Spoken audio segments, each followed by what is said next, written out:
Jumpa lagi bersama kami di sini di podcast Treasury KPPN Mataram.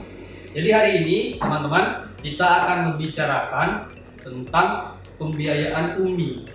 Nah, di sini sudah hadir bersama saya Mbak Tika ya. Jadi gini Mbak Tika ya, ini saya kan orang awam, saya belum paham nih pembiayaan UMI. Mungkin bisa dijelasin dulu apa sih pembiayaan UMI itu? Iya, jadi gini ya Mas Kawan dan juga Mitra 038. Jadi pembiayaan UMI ini sebenarnya merupakan suatu kredit program dari pemerintah kepada masyarakat, khususnya masyarakat yang memiliki usaha ultramikro agar dapat memperoleh pembiayaan.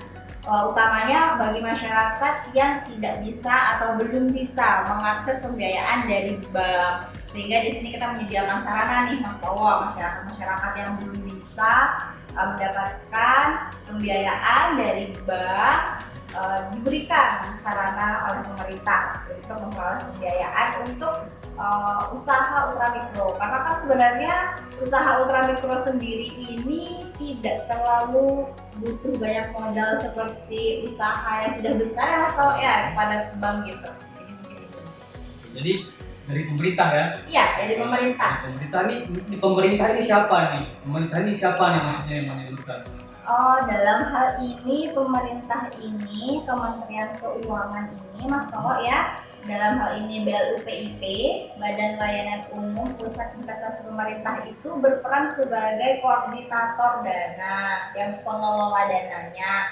Akan tetapi untuk penyalurannya sendiri kepada debitur itu kita menyebutnya sebagai penyalur ya Mas Tau ya. Penyalur ya? Penyalur. Jadi ada penyalur yang akan menyalurkan pembiayaan kepada debitur. Penyalur ini sendiri merupakan lembaga keuangan bukan bank Mas Tau. Ya. Baik, kemudian setelah itu tadi kan katanya disalurkan oleh, berarti bukan Kementerian Keuangan yang menyalurkan ya? Bukan Kementerian Keuangan ya. Berarti sekarang yang menyalurkan itu lembaga keuangan bukan bank gitu ya? Iya. Lembaga keuangan. Tapi apakah semuanya? Apakah ada syarat-syaratnya? Apakah semua lembaga itu bisa menyalurkan? Apakah ada syarat-syaratnya sehingga lembaga itu bisa menyalurkan? Jadi di sini pembiayaan UMI ini memang disalurkan oleh lembaga keuangan bukan bank, karena bukan Kementerian Keuangan langsung. Kita Kementerian Keuangan dalam hal ini BLUPIP, Badan Layanan Umum Pusat Investasi Pemerintah, itu hanya sebagai koordinator fund gitu. Jadi yang pengelola dananya seperti itu. Sementara yang mengelola dananya langsung itu adalah LKBB. Adapun LKBB yang menjadi penyalur ini merupakan LKBB yang memenuhi persyaratan. Tentu ada syaratnya karena ini dana dari pemerintah. Jadi ada persyaratan yang harus dipenuhi oleh penyalur. Jadi persyaratan untuk dapat menyalurkan pembiayaan UMI ini ada 3 yang harus dipenuhi oleh lembaga keuangan bukan bank. Yang pertama yaitu lembaga keuangan bukan bank ini harus sudah memiliki pengalaman dalam menyalurkan pembiayaan kepada UMKM. Yang kedua yaitu mereka harus berkinerja baik. Dalam hal ini berkinerja baik dalam arti pengelolaan keuangannya. Kemudian yang ketiga, mereka harus punya sistem informasi yang sudah terinterkoneksi dengan SIKP atau Sistem Informasi Kredit Program milik BLUPIP. Oke, jadi itu syaratnya Mbak Tika ya? Betul. Oke, selanjutnya mungkin bisa dijelaskan lagi nih siapa saja sih yang bisa mendapat pembiayaan? Tadi kan dari sisi penyalurnya. Nah, sekarang siapa nih yang bisa mendapatkan pembiayaannya? Mungkin bisa dijelaskan sedikit ya? Iya. Jadi menurut peraturan, debitur yang dapat memperoleh pembiayaan UMI memiliki 2 persyaratan yang harus terpenuhi. Yang pertama yaitu harus merupakan warga negara Indonesia yang dibuktikan dengan kepemilikan NIK KTP. Atau kalau misalnya KTP memang belum ada, bisa diganti dengan bukti dari Dukcapil seperti itu yang pengganti KTP. Yang kedua yaitu mereka yang akan menerima pembiayaan UMI tidak boleh terdaftar dalam SIKP karena kredit program yang dimiliki atau dikelola oleh pemerintah ini bukan hanya pembiayaan UMI, tapi ada juga KUR. Maka dari itu, NIK yang akan menerima pembiayaan UMI ini tidak boleh terdaftar sedang menerima pembiayaan UMI ataupun KUR dalam SIKP. Kalau sudah memenuhi dua persyaratan ini, maka debitur dapat memperoleh pembiayaan UMI dari penyalur. Kemudian lanjut ya. Kemudian begini, setelah ada syarat dari debitur ya namanya. Jadi setelah debitur itu mereka kira-kira dapat fasilitas apa selain dari setelah menyampaikan pembiayaan itu mereka dapat fasilitas apa? Jadi, fasilitas yang dapat diperoleh oleh debitur pembiayaan UMI yaitu yang pertama, debitur berhak mendapatkan pembiayaan ultramikro paling banyak sebesar 20 juta. Jadi Mas Towo, sebenarnya pembiayaan ultramikro ini sebelumnya sampai dengan tahun 2020 hanya bisa maksimal sampai 10 juta. Tapi kemudian ada peraturan baru yang mana mengatur bahwa maksimal pembiayaan ultramikro boleh sampai dengan 20 juta. Jadi di sini diberikan tambahan keleluasaan bagi debitur karena pemerintah juga melihat adanya kebutuhan permodalan dari usaha ultramikro yang mungkin akan semakin banyak begitu. Kemudian fasilitas yang berikutnya yaitu debitur juga memperoleh pendampingan dari penyalur. Pendampingan ini banyak bentuknya Mas Towo. Jadi ada beberapa penyalur yang memberikan pendampingan dalam bentuk pelatihan usaha, tetapi juga ada yang pendampingannya itu dalam bentuk seperti berdoa bersama, berkumpul, atau mungkin ada yang dengan skema kelompok. Itu dalam kegiatan berkumpulnya mereka bisa mengobrol dengan teman-teman dari usaha ultramikro yang lain. Kayak gathering gitu ya? Iya, seperti itu. Biasanya tipe-tipe penyalur yang menyalurkan dengan skema kelompok itu setiap minggu rutin Mas Towo untuk mengadakan gathering bersama dalam kelompoknya. Jadi dalam kelompok itu kan ada beberapa pemilik usaha ultramikro, penjalan usaha ultramikro, sehingga mereka juga bisa benchmarking dengan teman-temannya. Seperti apa teman-teman saya yang lain menjalankan usahanya, mungkin itu bisa diambil dan diadaptasi oleh si debitur tersebut, seperti itu. Menarik. Jadi gini, tadi kan ada fasilitasnya mendapatkan pembiayaan senilai 20 juta. Iya, maksimal. Kemudian ada pendampingan dari penyalurnya. Dari penyalur. Nah, kemudian menarik lagi. Lalu peran KPPN di mana nih sekarang? Nah, ya kan? Iya. Ini kan udah ada debiturnya, Iya. sudah ada penyalurnya. Nah, kemudian KPPN sampai di mana nih sekarang? Ya, coba dijelaskan. Jadi seperti ini ya. Tadi kan sebenarnya ini dananya dikelola oleh Kementerian Keuangan, kemudian KPPN sebagai unit kantor vertikal dari Kementerian Keuangan, khususnya Direktorat Jenderal Perbendaharaan, apa perannya begitu. Jadi di sini menurut peraturan, yaitu peraturan terbaru per 6 tahun 2022 ini, KPPN ini memiliki tugas dan fungsi untuk melakukan monitoring dan evaluasi terhadap pelaksanaan pembiayaan ultramikro, seperti itu. Adapun untuk misalnya monitoring dan evaluasi ini itu ada beberapa bentuk gitu yang tahu ya. Yang pertama itu ada monitoring ketepatan data penyaluran yang dilakukan oleh KPPN, yang mana monitoring ketepatan data penyaluran ini rutin dilakukan oleh KPPN setiap triwulan. Iya, setiap triwulan. Nah, monitoring ini itu dilakukan untuk melakukan pengujian kesesuaian data. Jadi di situ KPPN itu biasanya Mas Towo meminta data akad pembiayaan kepada penyalur, kemudian nanti petugas ataupun misalnya PIC dari KPPN akan mencocokkan apakah yang sudah ada dalam pembiayaan itu, dalam akad pembiayaan itu sudah sesuai dengan di SIKP yang tadi itu, Sistem Informasi Kredit Program. Nah, di situ kita bisa melihat apakah datanya sudah sesuai, sudah tepat, seperti itu. Kemudian yang kedua itu ada juga motifnya berupa pengukuran nilai keekonomian debitur. Pengukuran nilai keekonomian debitur ini dilaksanakan setiap semester, jadi teman-teman. Nah, setiap semester ini biasanya KPPN itu melakukan survei Mas Towo pada debitur, tapi nggak seluruh debitur ya, Mitra 038. Jadi KPPN ini dan juga tim Monef akan melakukan kunjungan atau survei. Sebenarnya survei ini bisa survei lapangan ataupun juga bisa melalui handphone gitu. Itu bisa dilakukan kepada beberapa sampel debitur setiap semesternya, seperti itu Mas Towo. Nah, adapun kalau misalnya untuk pengukuran nilai keekonomian debitur ini Mas Towo, itu untuk mengukur dampak pelaksanaan. Jadi di situ ada beberapa kan ada kuesionernya ya Mas Towo ya. Jadi di situ kita bisa melihat keadaan debitur ternyata seperti ini gitu.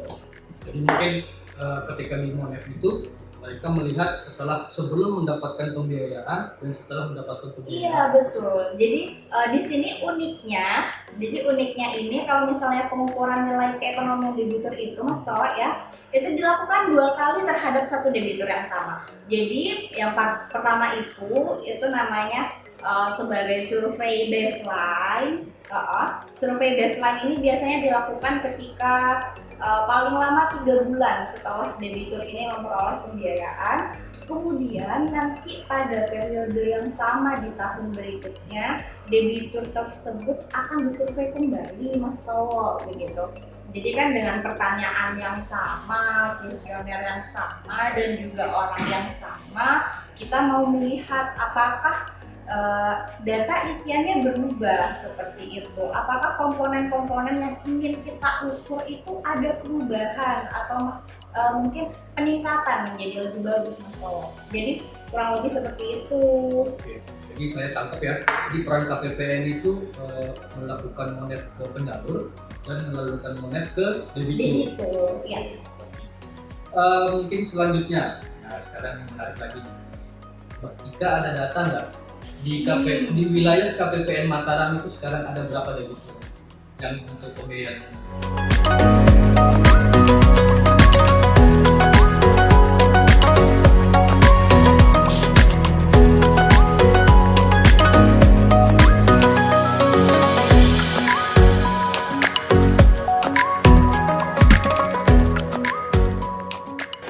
Baik, tadi Mas Towo kan nanya ya terkait ada berapa sih debitur di lingkup KPPN Mataram ini.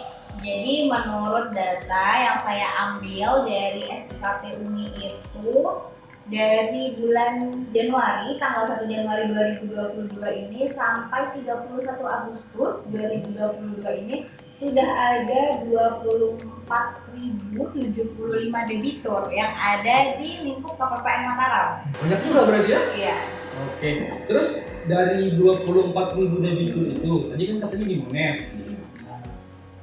KPPN sendiri tuh sudah berapa debitur nih yang di Monef? Oh, waduh. Sampai dengan sekarang ya, sampai dari 2022 lah. Oh, dari 2022, oke. Kalau misalnya dari 2022 sendiri ya Mas Towo ya, karena Monef Uni tadi itu kan, yang mana nih, kan ada 2 ya Mas Towo ya, ada monitoring ketepatan data sama survei debitur, yang mana yang mau Mas Towo tahu nih? Yang ini dulu aja, yang ketepatan data dulu. Yang ketepatan data, oke. Kalau ketepatan data ini KPPN Mataram itu pada triwulan pertama, karena triwulanan ya tadi, ini ketepatan data triwulan pertama 2022 itu ada sampel sebanyak 75 debitur Mas Towo. Iya, 75 debitur. Kemudian pada triwulan 2 sama masih 75 debitur, dan pada triwulan 3 ini ada 74 debitur, berkurang 1 debitur aja Mas Towo. Terus yang satunya tadi yang apa? Survei. Iya. Kalau misalnya dari survei ini kan semesteran ya Mas Towo. Semesteran. Jadi untuk yang semester 1 kemarin, KPPN Mataram ini sudah melaksanakan sebanyak survei kepada 3 debitur. 3 debitur. Iya. Oke. Dari 3 debitur itu tadi kan ada dampaknya nih. Nah, sekarang bisa dijelasin nggak dampaknya sampai mana nih dari 3 debitur gitu? Nah, oke. Dari 3 debitur ini ya, kurang lebih setelah dilakukan survei penilaian keekonomian debitur ini, ternyata semua debitur online yang kami tim Monev KPPN Mataram itu survei, alhamdulillah semuanya mendapatkan peningkatan dalam segi keekonomian debitur maupun keekonomian usahanya, Mas Tawo. Kemudian ini, kalau misalnya kita kembali ke penyalur dulu ya, Mami. Kayaknya saya ada sesuatu yang Iya, kurang. boleh. Penyalur, ini sekarang menyalurkannya apakah sama caranya antara satu penyalur dan penyalur yang lain? Apakah ada standarnya seperti itu? Oh iya. Cara penyaluran. Cara penyalurannya Iya. seperti itu. Ya, jadi kalau misalnya ini masalah penyalur ya Mas Toya, jadi di pembiayaan UMI ini ada dua hal mungkin ya Mas Toya. Ada pola penyaluran, yang mana ini pola penyaluran dari penyalur ke debiturnya seperti apa. Kemudian juga ada skema penyaluran. Iya. Kalau misalnya pola penyaluran ini ada dua jenis, Mas Toya ya. Yang pertama itu pola penyaluran langsung, dan yang satunya ini pola penyaluran tidak langsung. Jadi kalau misalnya pola penyaluran langsung ini Mas Towo, itu dimana LKBB langsung memberikan kepada debitur. Langsung memberikan kepada debitur. Kalau misalnya yang pola penyaluran langsung ini ada dua LKBB, yaitu Pegadaian dan juga PNM. PT PNM, ya, PT PNM dan PT Pegadaian. Sementara kalau tidak langsung itu ada satu LKBB yang itu PT BAV, Bahana Arta Ventura. Nah, kenapa disebut tidak langsung? Karena dia menyalurkannya ke koperasi ataupun lembaga lainnya terlebih dahulu, kemudian baru koperasi atau lembaga itu menyalurkan lagi ke debitur. Jadi tidak langsung PT BAV ini ke debitur, makanya tidak langsung seperti itu. Jadi kalau misalnya yang tidak langsung itu, apakah tidak memperlambat proses pencairan dananya, Mbak? Oh, kalau misalnya masalah pencairan dana ini saya yakin tidak ya Mas Toh ya, karena selama ini menurut pengakuan daripada penyalur itu, misal mereka 1 tahun ini dapat anggaran untuk menyalurkan pembiayaan UMI, misal saja kita sebut 10 juta atau 10 miliar gitu. Biasanya sebelum akhir tahun anggaran itu sudah habis. Iya, karena banyak juga debitur pembiayaan UMI yang berminat untuk memperoleh pembiayaan, Mas Tawo. Jadi menurut saya tidak menghambat untuk pembiayaan penyaluran dengan pola itu. Jadi dengan pola langsung maupun tidak langsung tetap sama-sama cepat gitu. Iya, sama-sama cepat tetap. Walaupun nanti yang di pola tidak langsung itu ada yang istilahnya ada yang menengahi gitu kan. Iya, gitu. betul. Walaupun ada yang seperti itu tapi tidak menghambat ya. Tidak menghambat, Mas Tawo. Mungkin di situ hanya ada apa ya, seperti kita beli barang ya Mas Tawo ya, kalau misalnya melalui maklar maka ada mungkin biaya tambahan dari maklar ke situ. Jadi mungkin di situ akan ada margin atau mungkin perbedaan bunganya seperti itu.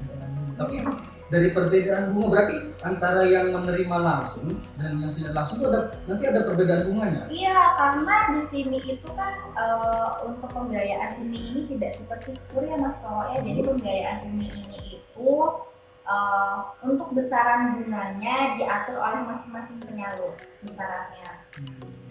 Jadi tidak ditetapkan langsung oleh Kementerian Keuangan ataupun pemerintah, tidak. Terus skema tadi gimana skemanya? Untuk skemanya itu ya Mas Tawo ya juga ada dua nih skemanya.